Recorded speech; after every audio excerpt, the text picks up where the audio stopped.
bonjour à tous. Nous allons parler maintenant de la boucle for.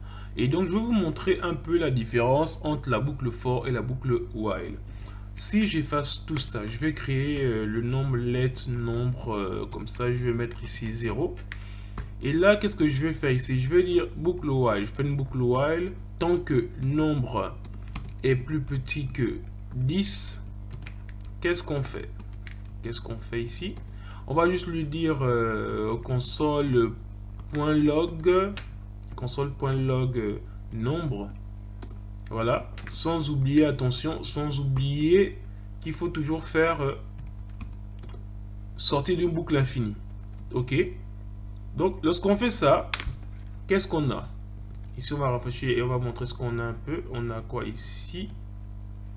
On a bien ça. On a bien 0, 1, 2, 3, 4, 5, 6, 7, 8, 9. Si vous voulez aller à 10, soit vous mettez 11 directement ici comme ça. Si vous mettez 11 comme ça, il va s'arrêter à 10 parce que le dernier nombre plus petit que 11, c'est 10.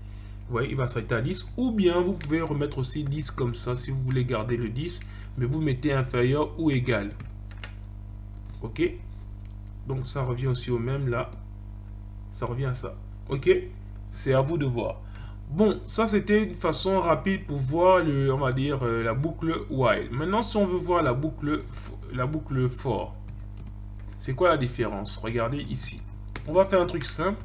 C'est assez facile. For let nombre comme ça égal, on va dire nombre égal à 0. Ensuite, on va dire nombre, on va dire nombre, on va dire inférieur à quoi? C'était 10. Et ensuite, nombre plus plus.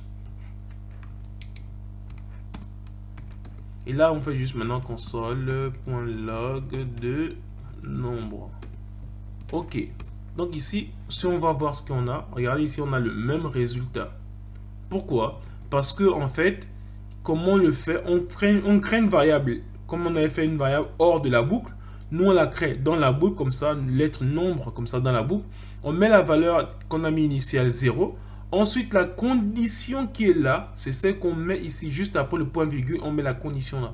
Ici, on ne met qu'un seul élément, on va dire dans les parenthèses, tandis que là, on en a 3. On prend d'abord le nombre qu'on a initialisé dans la boucle for.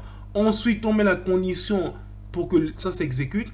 Et ensuite, on fait le plus plus. Vous voyez les trois choses là, celui-là, ça et ça se met au même endroit dans le même endroit de la boucle for, comme ça. Et là, c'est terminé. Ça donne le même résultat. Donc, vous voyez, c'est assez facile à faire. Et donc, si je veux aussi prendre, est-ce que j'ai un autre exemple que je pourrais prendre au niveau des boucles for, mais c'est plus pour retenir que c'est assez simple en fait.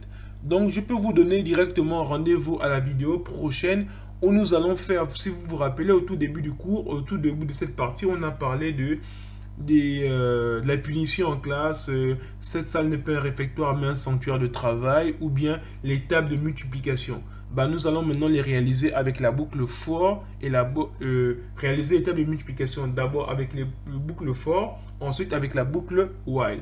Donc je vous donne rendez-vous à la vidéo prochaine. Merci.